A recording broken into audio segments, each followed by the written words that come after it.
विभाग कहला समय जेतिकी पाखुची बात्या सेतिकी डरौछि। बात्या पाई घन घन बैठक चली बीजेपी पार्टी ऑफिस रे। बुड़ीब पूरी गंजाम सतर्क कले पाणीपाग विभाग। एबेठु डराइलाणी पश्चिमा झड़। सकाळु सकाळु कुआडे देखा जाउछि किटमिट अंधार सांगकु चारिआडे धुआं आउ धुआं। एमितिकी काश्मीर भली ओडिसा रे तुषारपात हेउथिबार मध्य देखिबाकू मिलिछि। झिपिझिपि वर्षा परी माटीकू भिजेई देउछि।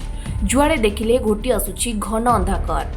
चारिआडे सते जेमिति राति माड़ी आसुछि। रास्ताघाट किछि भी देखा जाउ नाही।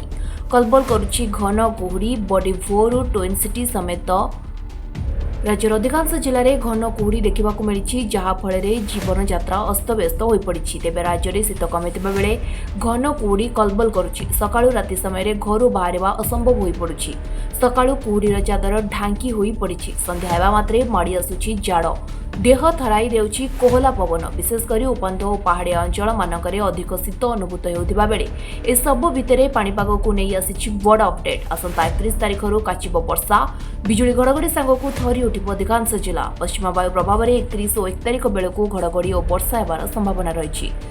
से पाखु ओडिशा रे प्रबल वर्षा हेबा नै अनुमान करा जाउथा बेले लगातार किछि दिन धरि लागि रहिबो वर्षा, जहाँ फल घर बाहर मुस्किल हो पड़ो। तेबे एबेठारु सतर्क सूचना जारी करिछि पाणीपाग विभाग। ब्यूरो रिपोर्ट जीवनसाथी 24 न्यूज।